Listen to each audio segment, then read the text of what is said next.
Hello Incredibles. So we have started the solution series of RPSC Technical Mathematics Lecturer Paper 2, जिसमें हमने operation research का first question कर लिया था। तो हम सेकंड क्वेश्चन पे आ गए हैं। सेकंड क्वेश्चन है, a basic feasible solution of a linear programming problem is said to be degenerate basic feasible solution if. तो इसमें स्टेटमेंट्स हैं, at least one of basic variables is zero and if none of components of basic variable is zero and minimum ratio is not unique. तो इसका जो solution है वो क्या है? ये दोनों ही स्टेटमेंट्स हमारी करेक्ट हैं। तो इसका सॉल्यूशन है ऑप्शन नंबर 3 इज़ करेक्ट। तो सबसे पहले हम चेक कर लेते हैं कि बेसिक फिजिबल सॉल्यूशंस क्या होता है। बेसिक फिजिबल सॉल्यूशन से पहले हमें चेक करना होगा बेसिक सॉल्यूशन क्या होता है। ओके,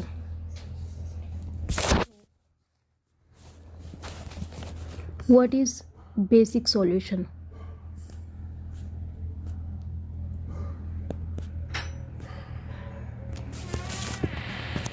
कोई भी एलपीपी हमें दी हुई है, LPP linear programming problem of type या तो मैक्सिमाइज टाइप की हो सकती है या मिनिमाइज टाइप की हो सकती है। Maximize minimize Z is equals to C T X. X यहाँ रिप्रेजेंट करता है एक्स आई वेरिएबल्स और जो सी टी है वो है हमारी cost values subjected to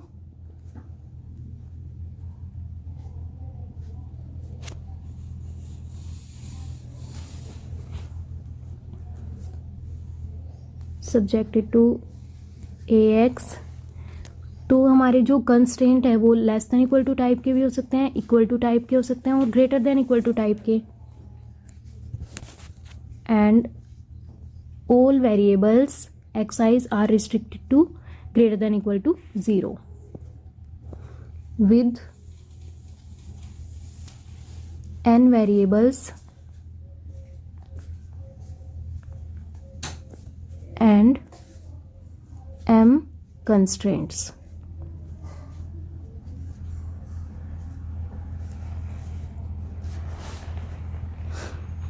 Then by equating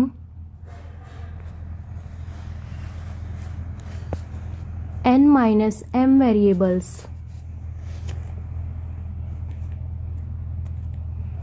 equals to 0,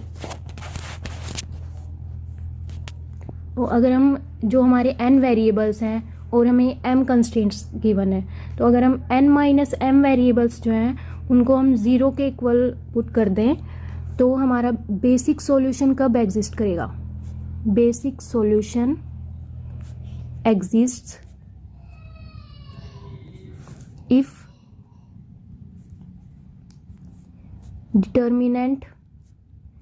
determinant of जो हमारे n में से m तो माइनस हो गए तो m वेरिएबल्स बचे हमारे, तो उनके कोफिशिएंट्स ऑफ रिमेनिंग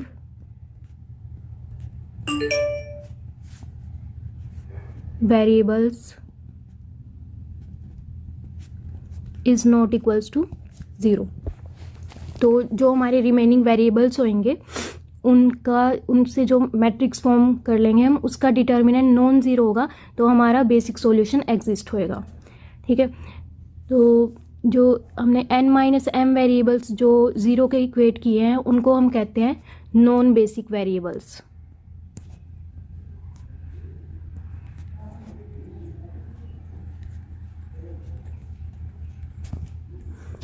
और जो हमारे रिमेनिंग वेरिएबल्स हैं उनको हम क्या कहते हैं? Basic variables.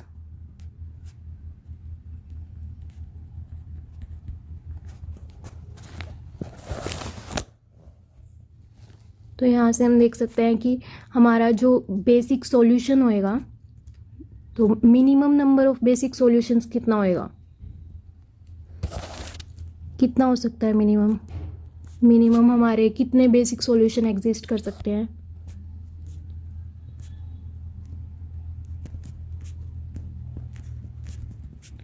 कैसे 0 होएगा, कैसे अगर हमारा हमने नॉन बेसिक वेरिएबल्स देख लिए वो 0 के इक्वेट कर दिए, तो अगर हमारा डिटर्मिनेंट जो है रिमेनिंग वेरिएबल्स का नॉन ज़ीरो नहीं आता, 0 आ जाता है, तो कोई भी बेसिक सॉल्यूशन एग्जिस्ट ही नहीं करेगा। तो minimum number of basic solutions क्या आ जाएगा, 0।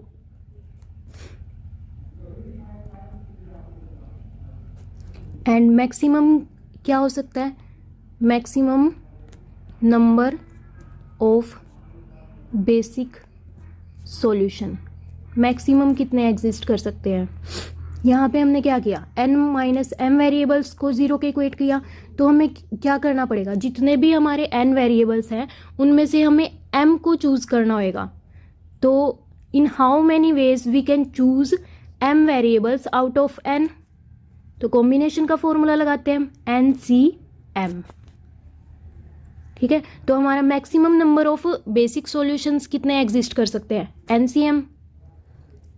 तो इस पूरी जो ये है क्वेश्चन को समझने के लिए हम क्या करते हैं, एक एग्जाम्पल्स के हेल्प से समझते हैं। फॉर एग्जाम्पल मैक्सिमाइज जेड, ये LPP ले लेते हैं हम, जिसका ऑब्जेक्टिव फंक्शन क्या है, maximize Z is equals to 2x1 3x2 plus 10x3 subjected to constraints है x1 plus 2x3 equals to 0, x2 plus x3 equals to 1, and the variables x1, x2 and x3 are restricted to greater than equal to 0। यहाँ पे हमारे क्या है, 3 variables है, x1, x2 and x3 and 2 constraints है, 3 variables in 2 constraints। तो n किसके equal होएगा, n is equals to 3 and m is equals to 2। तो हम 3 माइनस 2 वेरिएबल्स को क्या करेंगे, 0 के इक्वेट करेंगे। दैट मीन्स 1 वेरिएबल को हम क्या करेंगे, 0 के इक्वेट करेंगे। तो इसमें से या तो हम x1 को 0 के इक्वेट कर सकते हैं, या x2 को, या x3 को। तो कितने वेज आ गए इसमें, 3c2। तो मैक्सिमम नंबर ऑफ क्या हो सकते हैं, maximum number of basic solutions. Let x1 is equals to 0। तो रिमेनिंग वेरिएबल्स कौन कौन से हैं, x2 एंड x3, उनके कोफिशिएंट्स क्या है। फर्स्ट में x2 का कोफिशिएंट क्या है, 0।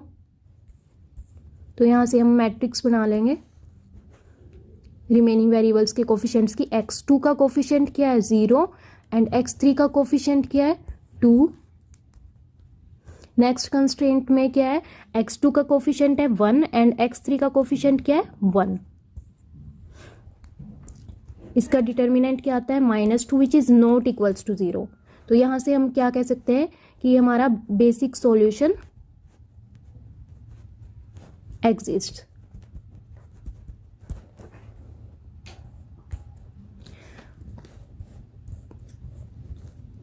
इसमें हमारा x1 वेरिएबल क्या है, नॉन बेसिक वेरिएबल,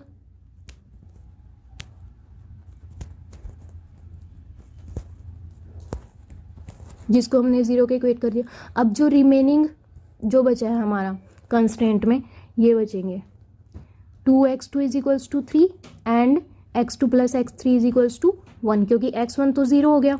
तो हम इसको सॉल्व कर लेंगे, तो हमें हमारा सॉल्यूशन क्या आ जाएगा, x1 की वैल्यू 0, x2 हमारा 1 आ जाएगा एंड x3 0। जब हम जो रिमेनिंग हमारा कंस्ट्रेंट है उसको सॉल्व करेंगे, तो ये हमारे क्या होंगे, 1 and 0। These are basic variables.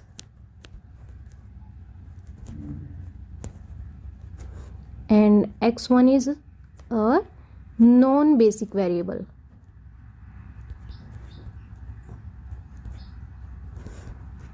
तो बेसिक सॉल्यूशन में डीजेनरेसी कब आएगी? अगर हमारे बेसिक वेरिएबल्स में एक भी जो वेरिएबल है वो ज़ीरो हो जाए तो हम क्या कहेंगे? और बेसिक सॉल्यूशन इज डीजेनरेट। तो इस केस में क्या हुआ है? इस केस में हमारा एक बेसिक वेरिएबल क्या है? ज़ीरो आ रहा है, तो हम क्या कह देंगे? Since one basic variable is 0, therefore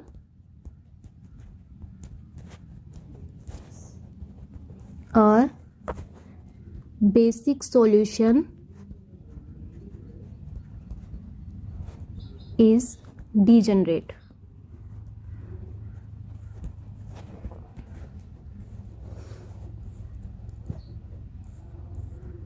और नॉन डीजनरेट कब होएगा? जब हमारे नॉन ज़ीरो बेसिक वेरिएबल्स आ जाए सारे के सारे।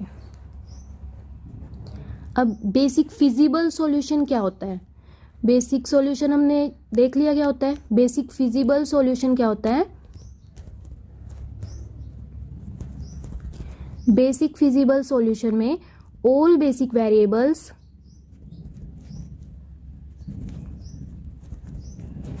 Are non negative.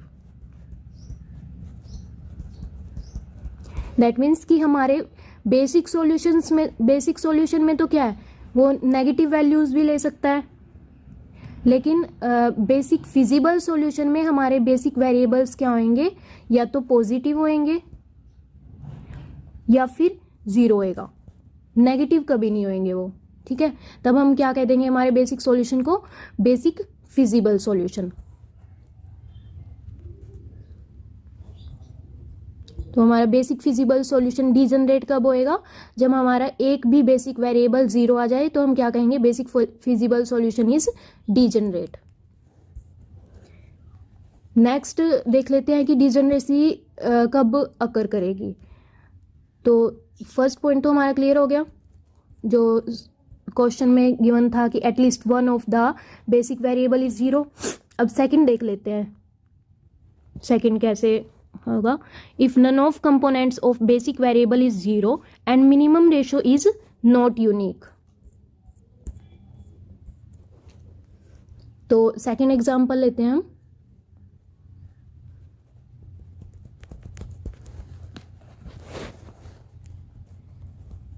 Maximise z is equals to 5x1 plus 3x2 such that subjected to constraint x1 plus x2 less than equal to 2, 5x1 plus 2x2 less than equal to 10, 3x1 plus 8x2 less than equal to 12 and x1 x2 are greater than equal to 0। तो इसको हम simplex method की help से solve करेंगे। Simplex method का table form करने के लिए हमें क्या करना पड़ेगा? जो हमारी एलपीपी है उसको पहले स्टैंडर्ड फॉर्म में कन्वर्ट करना होगा। स्टैंडर्ड फॉर्म क्या होती है?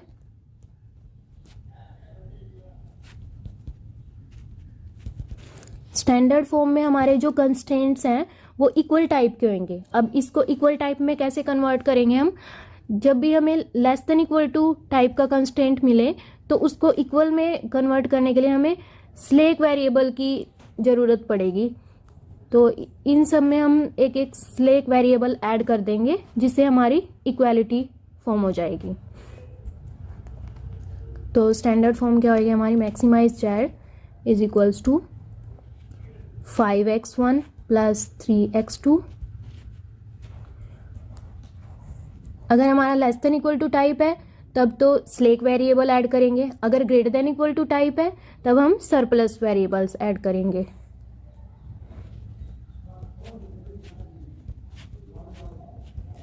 This is our slack variable s1 equals to 2, 5x1 plus 2x2 plus s2 is equals to 10,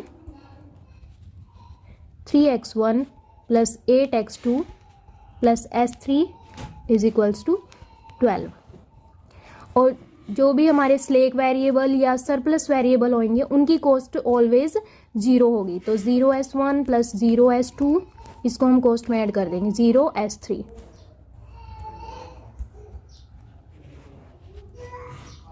and where x1 x2 s1 s2 s3 s3 are restricted to greater than equal to 0, where s1 s2 s3 are slack variables.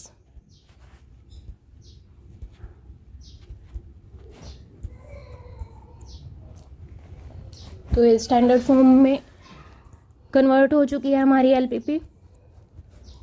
अब simplex table form करेंगे हम। Simplex table के लिए सबसे पहले तो cost लिखेंगे, सीजे are the cost. Cost क्या क्या है हमारी 5 3 0 0 0। ये देख सकते हैं आप ऑब्जेक्टिव फंक्शन में, ये हमारी कॉस्ट होती है 5 3 0 0 एंड 0। These are cost. उसके नीचे हम लिखते हैं बेसिक वेरिएबल्स। बेसिक वेरिएबल्स क्या होंगे इसमें, जो भी हमारे ये कंस्ट्रेंट में लेफ्ट हैंड साइड में जो ये मैट्रिक्स फॉर्म करेंगे अगर हम, तो उनमें हमारी आइडेंटिटी मैट्रिक्स कौन से वेरिएबल्स से मिल रही है हमारी। तो यहाँ आप देख सकते हैं कि S1 जो फर्स्ट कंस्ट्रेंट है इसमें S1 का कोफिशिएंट क्या है 1 एंड S2 एंड S3 का कोफिशिएंट क्या है 0 0। सेकंड कंस्ट्रेंट में क्या है S1 का कोफिशिएंट क्या है 0, S2 का coefficient 1 and S3 coefficient 0। Third जो कंस्टेंट है इसमें S3 का कोफिशिएंट 1 है and S1 and S2 coefficient are 0। तो जो ये है S1 S2 एंड S3,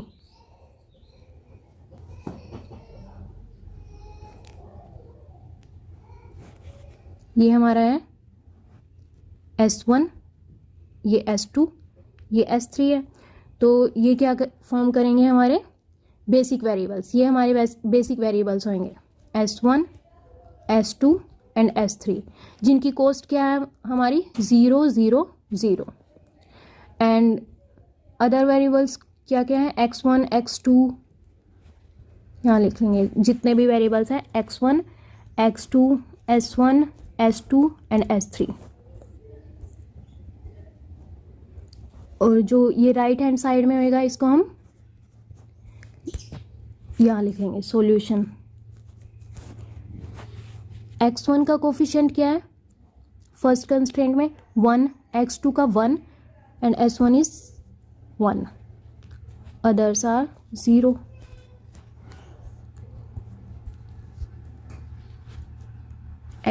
यहाँ पे हम सबके कोफिशिएंट्स लिख लेंगे।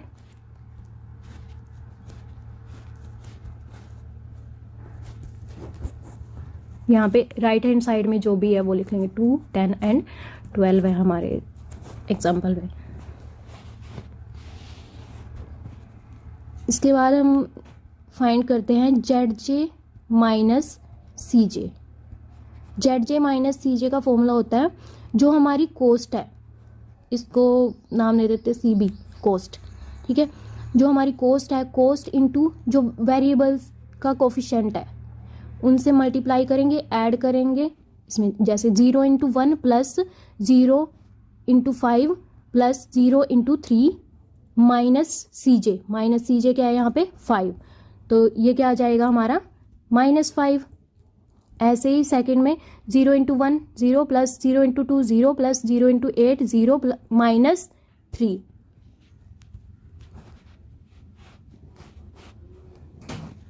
यहाँ पे 0 और 0।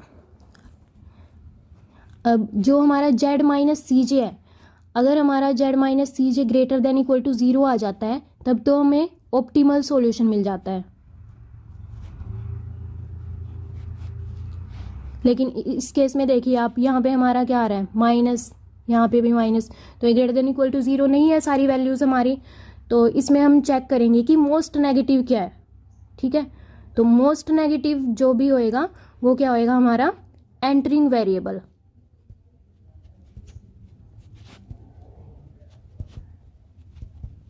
तो इस केस में एंटरिंग वेरिएबल क्या है हमारा x1। अब उसके बाद हम फाइंड करते हैं मिनिमम रेशो।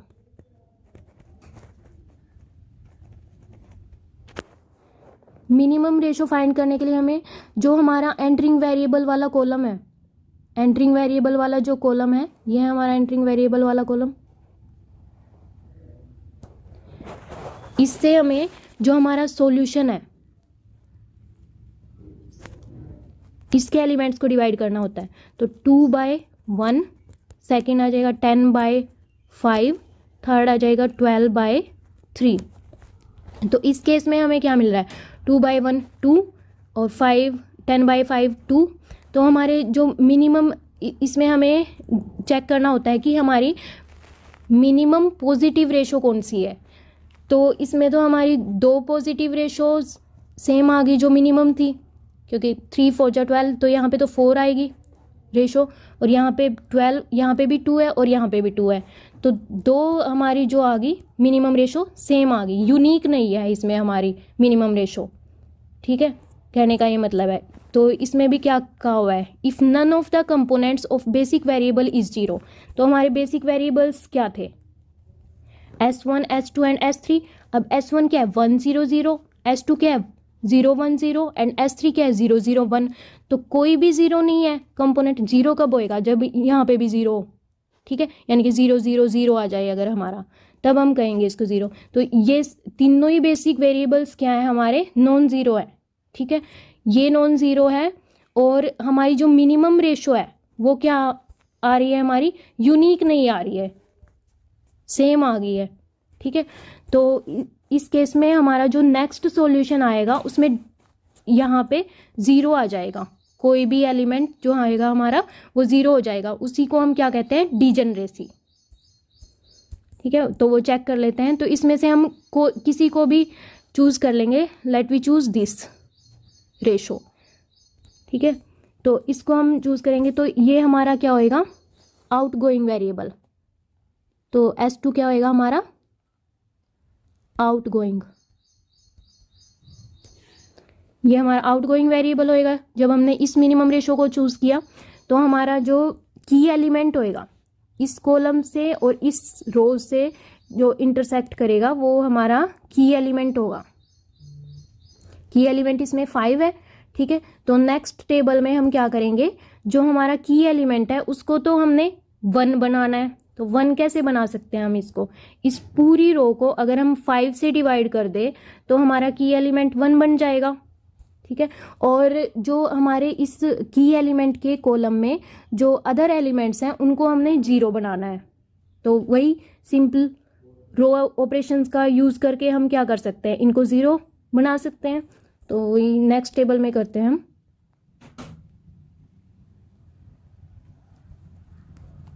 CJ लिख लेंगे, कॉस्ट वैल्यूज 5 3 0 0 एंड 0।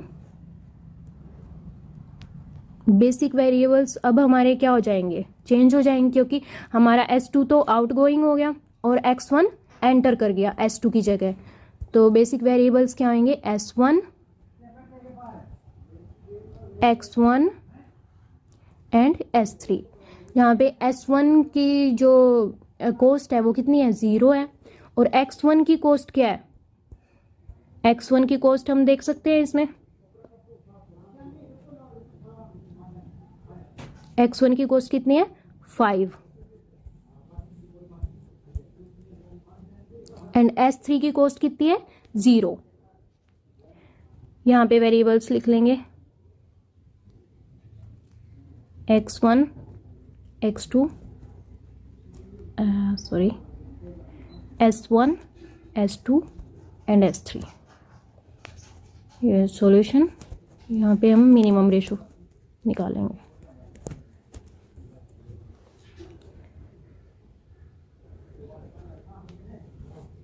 तो हमने क्या किया, जो ये वाली रो थी इसमें तो हमें क्या करना है, 5 को 1 बनाना था, तो पूरी रो को 5 से डिवाइड कर देंगे। तो क्या आ जाएगा, 5 से डिवाइड करने पे 1 2/5 0 1/5 0 एंड सॉल्यूशन में 10/5।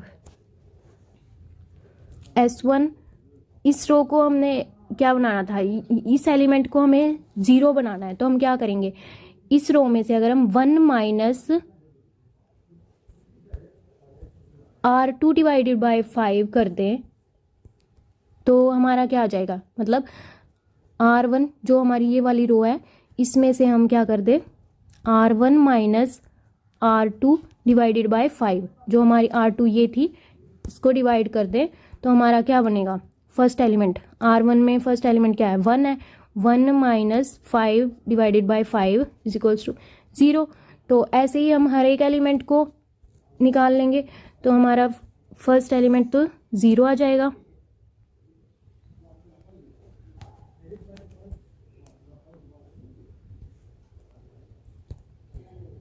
सेकंड क्या आएगा, 1 माइनस 2 बाय 5, 1 माइनस 2 बाय 5 क्या आएगा, 3 बाय 5। नेक्स्ट एलिमेंट है अपना 1 माइनस 0 बाय 5 तो 1 ही आ जाएगा, 0 माइनस 1 बाय 5 तो माइनस 1 बाय 5 आ जाएगा। नेक्स्ट 0 माइनस 0 0 आ जाएगा एंड 2 माइनस 10 बाय 5 क्या आ जाएगा, 0। एंड ऐसे ही हमने जो थर्ड रो है, थर्ड रो में क्या है, R3 माइनस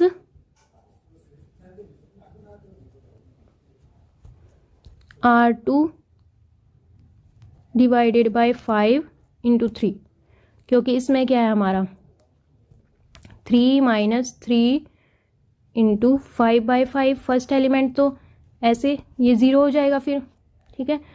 तो R2 में हमें क्या करना है, सॉरी R3 को हमें कैसे चेंज करना है, R3 माइनस 2R2 बाय 5, तो यहाँ तो एलिमेंट 0 आ जाएगा। नेक्स्ट एलिमेंट क्या होएगा हमारा 8, जो है हमारा 8 एलिमेंट है, 8 माइनस 6 बाय 5, 8 माइनस 6 बाय 5 क्या आएगा,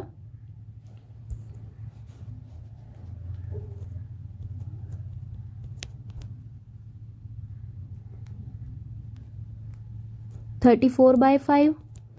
नेक्स्ट आ जाएगा हमारा 0 माइनस 0, नेक्स्ट 0 माइनस 3 बाय 5 तो माइनस 3 बाय 5। नेक्स्ट आ जाएगा हमारा एलिमेंट 1 माइनस 0 तो 1 आ जाएगा।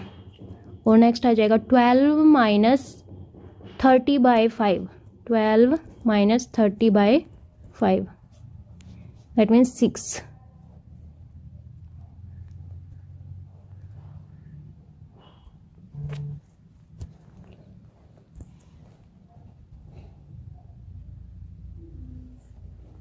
तो आप देख रहे होंगे यहाँ पे हमारे सॉल्यूशन में क्या आ गया, एक एलिमेंट हमें ऐसा मिल गया जो कि हमारा 0 है, ठीक है। तो इसी को ही क्या कहते हैं हम, डीजेनरेसी। तो हमें कैसा सॉल्यूशन मिलेगा, डीजेनरेट सॉल्यूशन।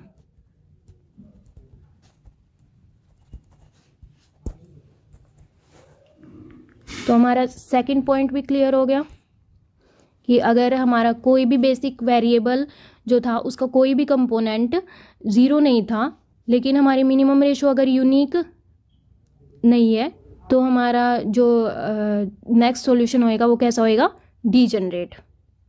तो इसलिए option 3 is correct. Thank you. Like and subscribe my channel to get more answers of your competitive exams.